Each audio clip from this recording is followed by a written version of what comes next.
wonders of the world, so many wonders to behold, so many questions in my mind, so many questions, so little time.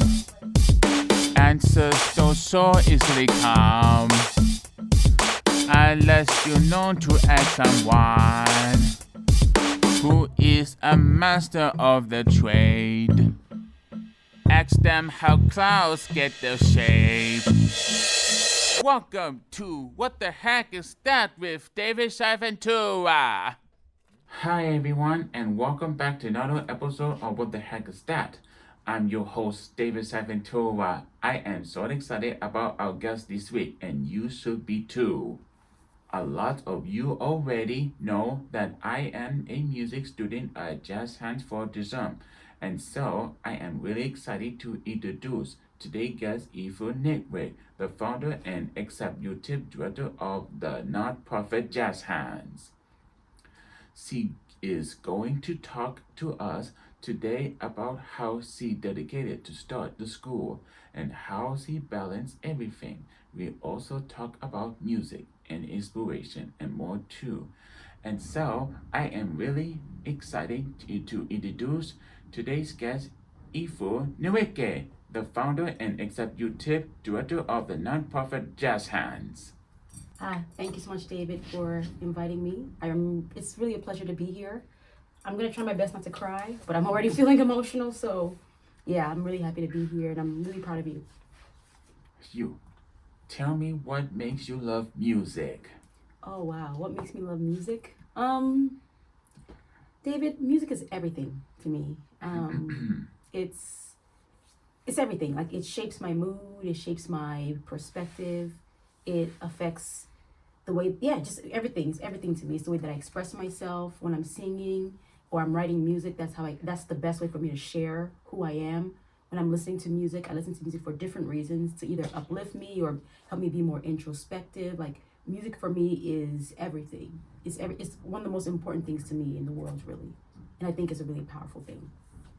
Where do you get the idea to start Jazz Hands for Autism? That's a good question, David. It happened by happenstance. It just happened.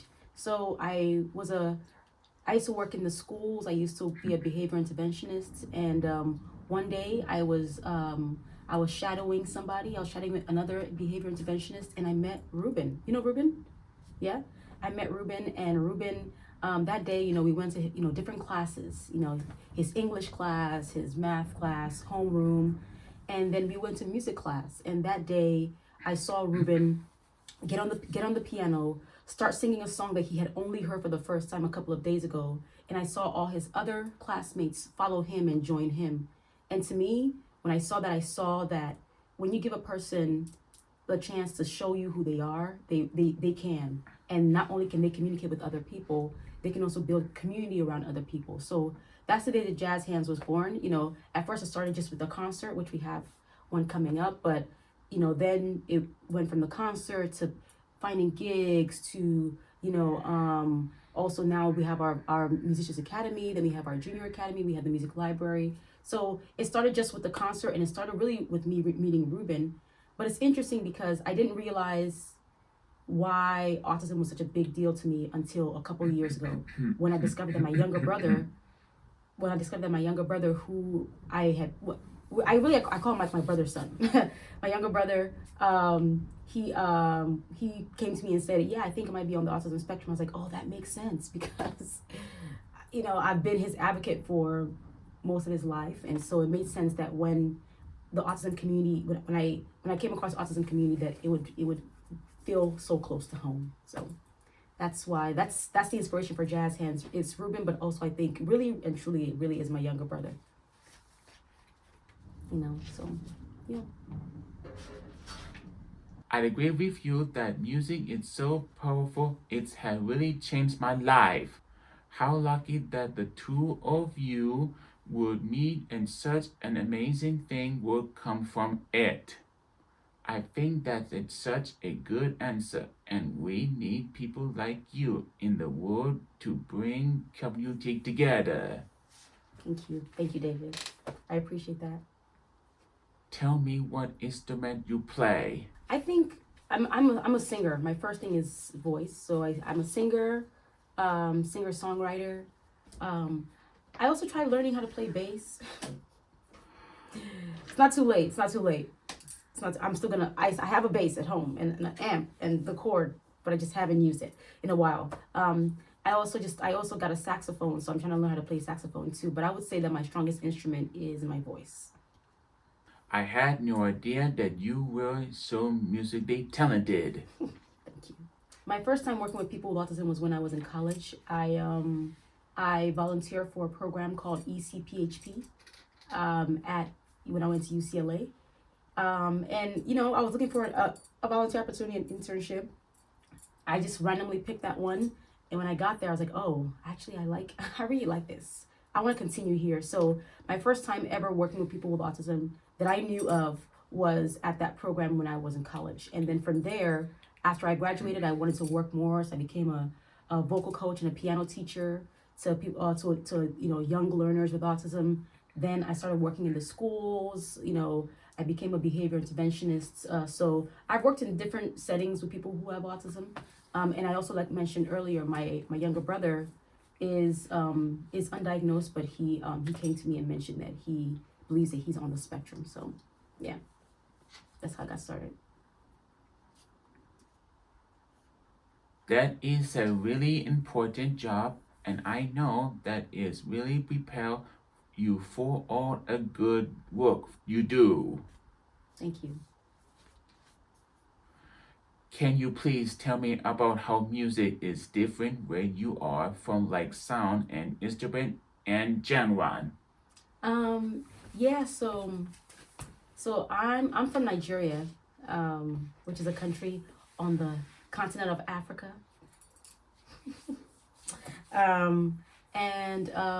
So in Africa, there's so many. In Nigeria only, there is like 300 languages. So even in Nigeria, there's so many cultures. So on the continent, there are a lot of a lot of different cultures and a lot of different genres. Where I'm from in Nigeria, there's a genre called Afrobeat. There's also Afrobeats, which is different from Afrobeat. There's high life music. There's Fuji music. There's Amapiano, which is my favorite from South Africa. There's Sukus music. There is like Congolese coupe de kale. So that there's just so many different genres of music. And based on the way that the drums are used or the way that the instrument is used, you can tell, oh, this is like from West Africa, or this is from East Africa, or this is from Southern Africa, or this is from, the middle of Africa. There's a genre from Ethiopia where they use like their shoulders a lot when they dance, and then in West Africa there's more of the hips, and then in South Africa, like the way people dance is like more of like, it looks a little bit hip, almost like hip hop a little bit. And so yeah, so like the way that the drums are used, the way that the instruments are used, all influence it's all influenced by the culture, and all influences the sound of the music. So I love so many different African genres. In fact, I consider myself an amateur ethnomusicologist because I study like the evolution of African music and Black music, and from the continent to America back to the diaspora. So I actually like really study that stuff. Yeah. So yeah, it's really a lot of different genres. I am going to have to listen to those artists and see what it is all about. I love that music can be so differently in other parts of the world, and think it's really cool to hear something that's not like anything you have heard before. Yeah, I'll have to share some Amapiano music with you. Hopefully you like it. It's like a lot of like drums and like bells. It's very interesting, but I really like it. I read somewhere that you were a vocals teachers at one point. Can you tell me more about that? So yeah, after I graduated from college, remember I told you that I my first time working with a person with autism or people with autism was when I was in college. after I graduated, I wanted to continue working in the autism community. So I found a company that provides music lessons to people who have autism. And they hired me on as a piano instructor and a vocal teacher. So piano, like I have like I used to have very, very beginner's knowledge. So I can teach somebody the very bare minimum. So I was able to teach that. And it's crazy. It's crazy because, well, it's interesting because my piano student at the time, his name was Blake. Blake actually performed at the first Jazz Hands concert ever. And so yeah, so I used to, I would teach him piano. I would go to his house and teach him piano. I think either once or twice a week, just teach him very simple songs. And it's so interesting because his mom actually just earlier this year, his mom contacted, I think she called the studio and said, oh, Blake would like to come for a tour of Jazz Hands. So for me, that was a big full circle moment. Like, wow, my first student, being a part of Jazz Hands now, that would be really cool. So yeah, that's how I used to teach music to different individuals with autism. I would love to hear you sing someday. Oh yeah. Okay, we can make that happen. We can make that happen, definitely. What plans do you have to add to Jazz Hands in the futures? Okay, so I was just talking with some of our team members at Jazz Hands, some of our staff, and we have some big goals for next year. I don't want to say too much yet because we'll announce it, but the goal is to be able to support individuals with autism as anywhere they are in the world who have an interest in music, because there are so many people with autism all over the world, and that number is growing every year, or maybe even faster than that, and so my goal with Jazz Hands is to build an organization that can really provide quality service that's person-centered, that considers the whole person, to individuals with autism who have an interest in music both here in LA and beyond. So the goal is for us to not just stay in LA, but to serve people in other places as well, and help them build their skills in music, provide resources so that they can really know that they have support in building their careers as musicians if they would like that. I think we are really so lucky to have so many great instructors, and I can't wait to see what everyone can bring into new ideas at the studios. Absolutely, and I'm glad you said studios, which is very interesting, because we're hoping that we can have bring on more staff, train more staff, and like I said, maybe open up another studio somewhere either in LA or somewhere else. But that's one of the big goals. And yeah, our staff is great. I'm really blessed to have our staff. I'm really blessed that they're able to, bring their best foot, put their best foot forward and really be invested and really care about the growth of each student. So that's definitely a blessing. And I'm very grateful for that every day. Tell me about all of the project you have going on outside of Jazz Hands. So my main thing right now is I have a perfume a fragrance studio is what I call it. It's called Love Makes Sense Studio. And the reason why is because my name Ifunanya means love, and I make sense. So it makes sense. So Love Makes Sense Studio.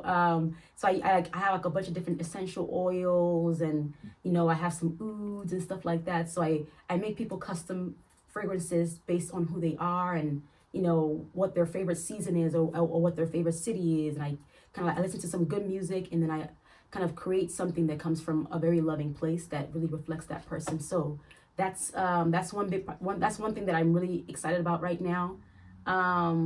And I'm also in a band. I'm also in a band, so we may have some shows coming up soon. So I'll definitely invite you guys once we have our first show. So yeah, those are my two projects right now. So like my perfume studio, and also the band that I'm in outside of Jazz Hands. I love that you have so many passion projects. I think that you will do really well in all those things. Thank you. I hope so. I put my heart and my soul into everything that I do. So I pray that it results in positive, and that it has positive results for me and for other people who are around me. So thank you. Tell me what it was long growing up in Nigeria and when you Try to start again.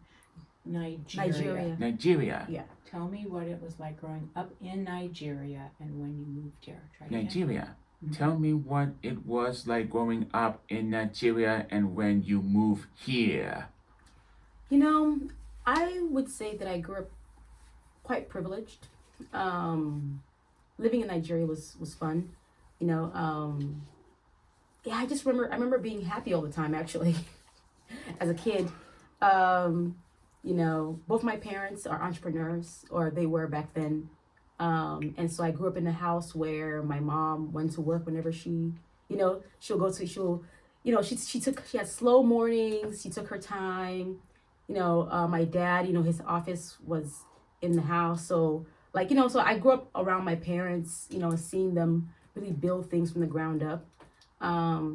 And we traveled, a little bit, well, maybe not a lot, but a little bit when I was younger. So I grew up really privileged. I moved here when I was 10. That's 22 years ago. Oh my gosh. I moved here when I was 10 because my parents wanted us to have more opportunities and a better education. So that's why I moved here. Moving to the U.S. It wasn't hard because I've been here so many times, but it was a culture shock because there's a lot of things that are very different here than when I was growing up in Nigeria. So I had to learn some new social norms. I had to learn how to just navigate in a completely different place, completely different culture, and understand that if I did this maybe back home, it meant nothing, but here it means all these other things. I was like, oh my God, how do I know what to do? So I had to relearn social norms when I moved here. It's been 22 years. I think I'm doing a pretty okay job, but there's still some things I'm like, wait a minute, this is still very different than back home in Nigeria. So a bit of a culture shock, but it wasn't too much because I've already been here before, and I grew up pretty privileged, and I'm grateful that to have had the opportunity to have parents who were entrepreneurs, who believed in me, and also who could afford to, send me and my brothers out to have a better opportunity and a better life here in the U.S. It sounds like you had to make a big transition, but you're really living the American dream now. The American dream, what an interesting phrase. But I would say that, yeah, in some ways I am, but I think, yeah, I'm very grateful for my parents because they really created an opportunity for me to have the life that I wanted to live. And yeah, so I'm very grateful for my parents and how much they support me and my brothers and the things that we want to do in life. So 1 second. Have you ever made music of your own? Yes, I have. I have a song on Spotify that I actually really like. I really like that song, so I will share that link with you. The kind of music that I make is I love like Afro neo soul. So a little bit of jazz, a little bit of Afro beat, a little bit of R&B, and that's the kind of music that I make. And then the kind of things I write about, topics like, love, of course, but I write about really empowering things, or like, for me, my relationship with God is like a big thing for me. So like a lot of my music, even if it's not like, I don't like gospel songs, but like I always talk about the ways that I relate to, to my faith in different ways. So that's what a lot of my music is about. My earlier songs were a little bit different, but now that's kind of like what I've been writing about recently. It's just like, my faith and my growth and empowerment, and how, trying to empower. I just really want to empower other people, and say, hey, you can do this. You will be okay. You got this. So that's the kind of stuff that I write about. And I have a song on Spotify called Wait. So I'll share it with you later. Okay. I listened and thoughts in sounding really cool. Oh, thank you. Thank you. Yeah, that song, I really like that song. I really put my heart and soul into that song, and so it really means a lot to me. Like I listen to it even today. Like not today, but even to this day, it really encourages me, and I'm like, wow, okay, this is actually really good. Good job. I'm proud of you. So happy about that. What is it like running an organization? David, it is a mixed bag. It's like a box of chocolates. You never know what you're gonna get. Some days are great. Some days are really hard. Some days are somewhere in between. It's one thing to have like passion and to want to do something. It's another thing to actually run an organization doing that thing. Because sometimes there may be there are other things that you have to do to make that other thing happen. So I take it each day at a time. I really love my job.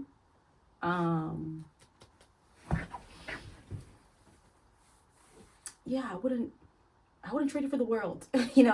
Jazz Hands is the love of my life, and every day I wake up, I feel blessed to be able to do this work, to be able to see you and other students growing and, moving closer to your goals and having access to resources.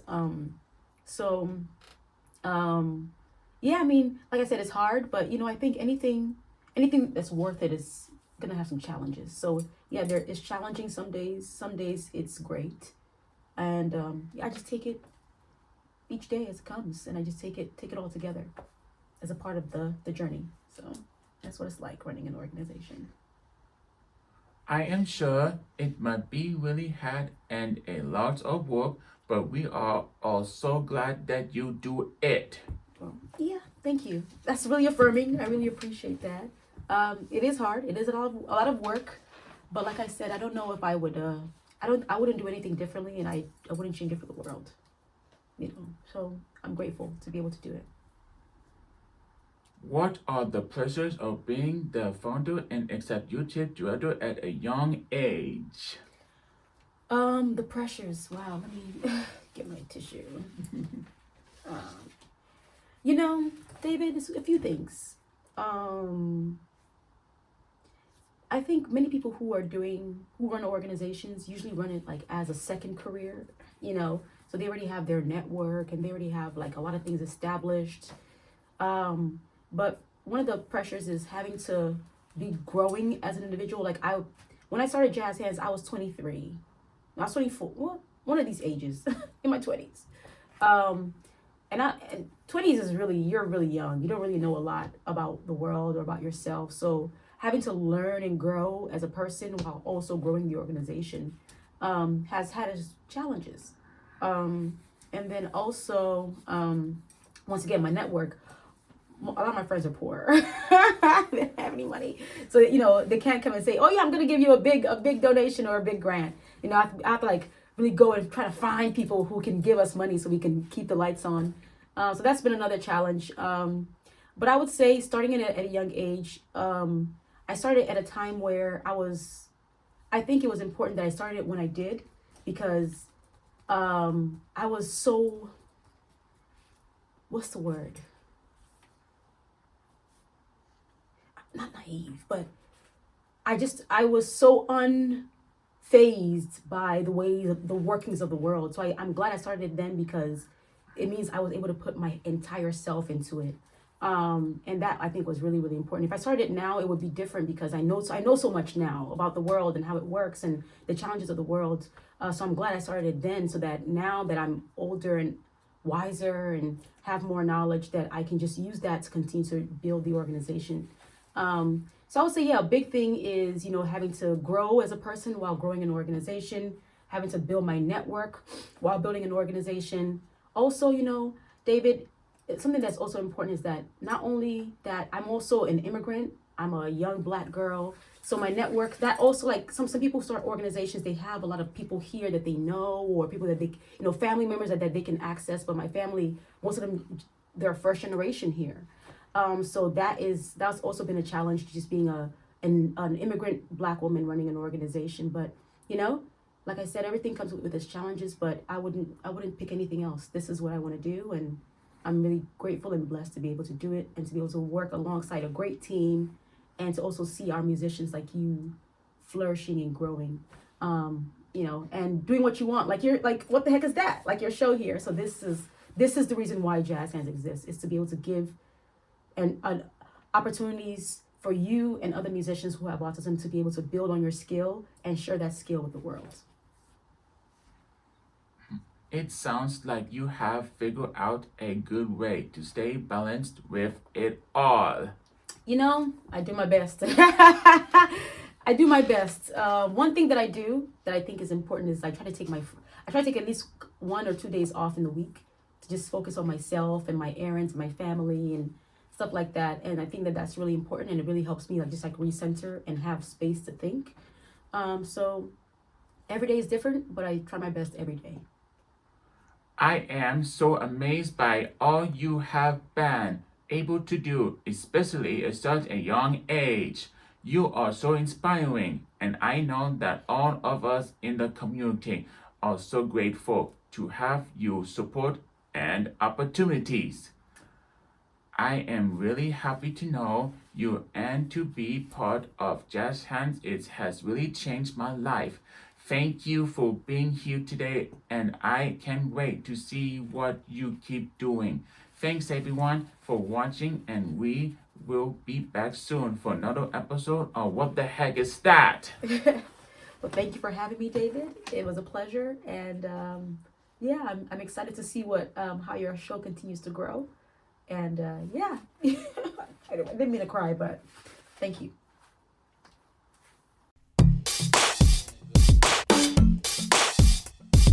What the heck is that? Wonders, oh wonders of the world. So many wonders to behold. So many questions in my mind. So many questions, so little time. Answers don't so easily come unless you know to ask someone who is a master of the trade. Ask them how clouds get their shape. Welcome to What the Heck Is That with David Shiventura.